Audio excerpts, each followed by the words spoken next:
Hey there guys, we've got a special review today.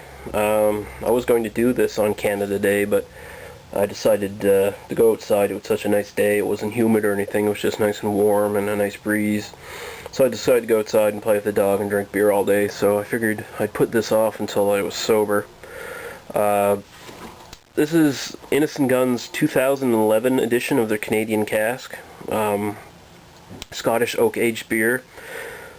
Carefully matured for 54 days prior to release, and of course this is released in celebration of Canada Day, and it's basically a thank you from Innis Gunn for all the sales they've accumulated in Canada, especially Ontario. They've had two previous editions of this, 2010, 2009. Both of those were 7.1% alcohol by volume. This one here is 8.3%. They've changed up the recipe significantly. It's no longer aged in rye barrels. Now it's bourbon barrels, apparently, they age it in. Before it was Canadian rye, I guess. See what the spiel says on the side of the box here. We're delighted to present this special Innis Gunn oak-aged beer bottle to celebrate Canada Day 2011. The artwork for this limited edition has been created by Canadian artist Deborah Colvin, who won this year's competition to design the gift packaging.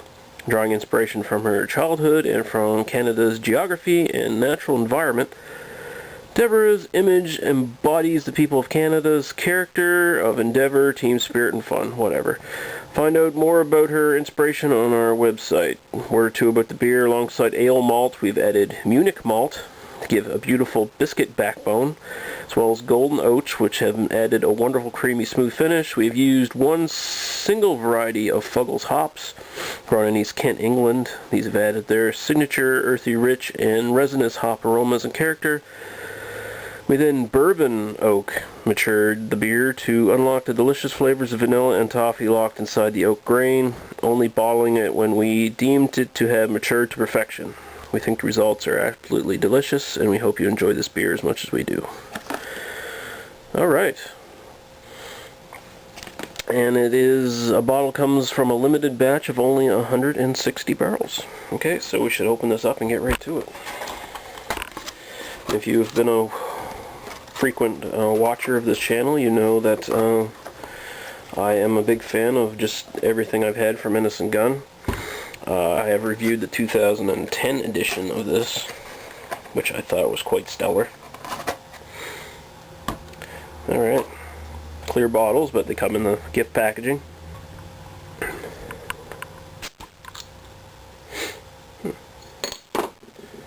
Alright, pour my official Innis Gunn glass.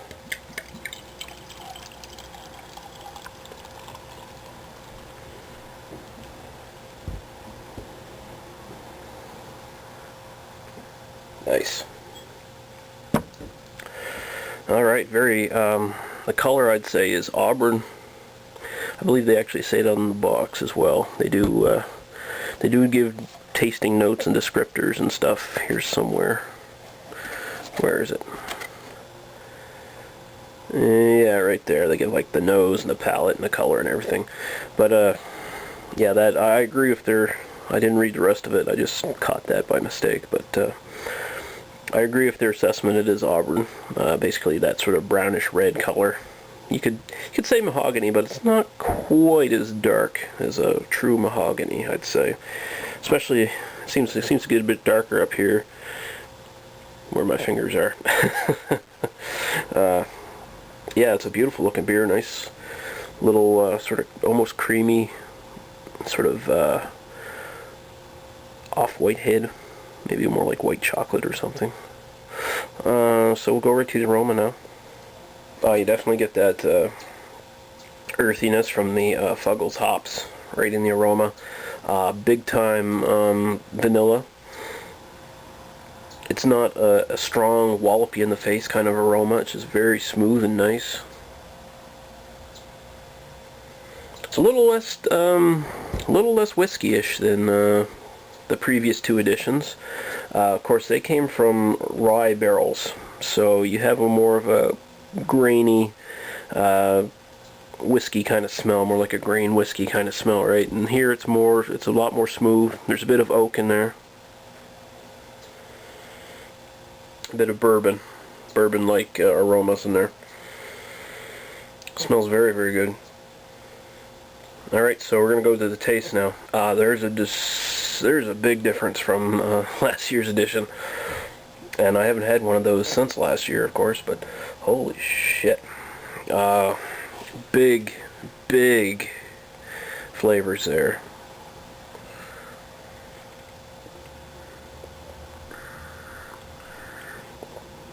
You definitely get the bourbon flavors there. The oak is really big. The vanilla is right in behind. Sort of coats all the other flavors in this like big sort of bear hug almost. You get the dark, almost dark fruit kind of flavor.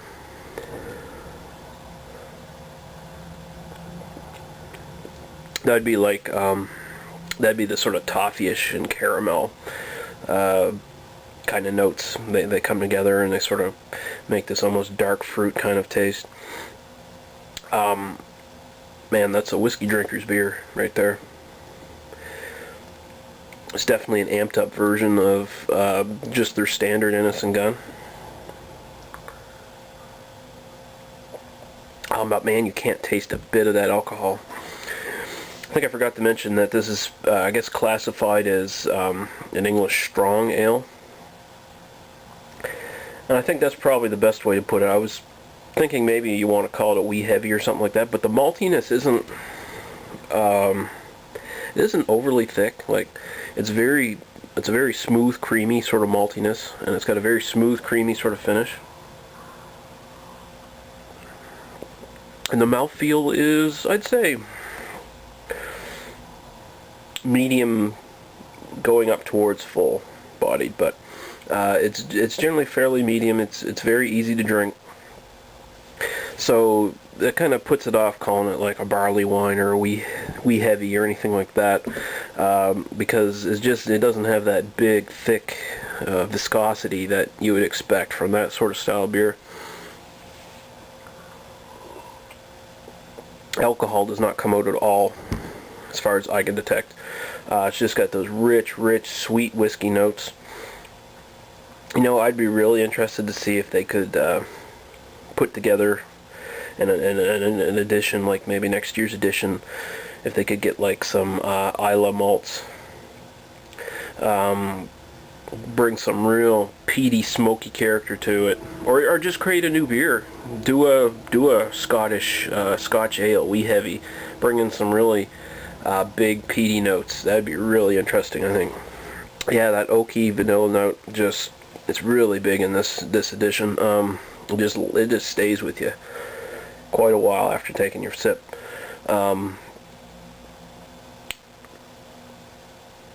can't remember what I gave to 2010. I think I probably gave it a 4.5 out of 5. I'm going to have to do it again. I have to say 4.5 out of 5. I don't know if it's better than last year's edition, but it's just as good, but in a different way. It's an exceptionally beautiful beer. It's amazing. Getting the dryness from both the the oakiness, and the hops are coming out. That sort of earthy Fuggles hops are coming out. They're sort of drying out the palate a bit, making you want to take more of another sip here or there. This is definitely a dangerous beer, one you could drink down real damn easy. I could chug these, actually. That's how sad it is, but yeah, 4.5 out of 5. It's really good. If you can get a hold of any of these, pick them up. The only thing, of course, is these special editions are fairly pricey. I believe it's about $5 or maybe even a bit more for one of these, but man, is it worth it, even in the small bottles. I guess it's what, 330 milliliters? Yeah. But it's worth it. It's really worth it. Innis Gunn are just doing some of the best beers in the world these days, in my book anyway. I know some people disagree. Some people really hate Innis Gunn, but I'm not one of them. I think you could probably even age this beer. I'm thinking it could be aged. It's higher in alcohol than the actual range for the style that both Rate Beer and Beer Advocate give it. So that being said, usually Beer Advocate says don't try to cellar this for a prolonged time unless it exceeds the range, and I believe the range is like 5 something to 7.5 for English strong ale. So this being 8.3, you could probably definitely age this for a while, maybe 2 years or so. And I think I'm going to do that. I think I'm going to buy a couple boxes and put them away and age them. And if I do that, I'll do some videos on it, of course. Alright guys, I'm running way too long, but this is a really great beer, so I just I think it's worth the time.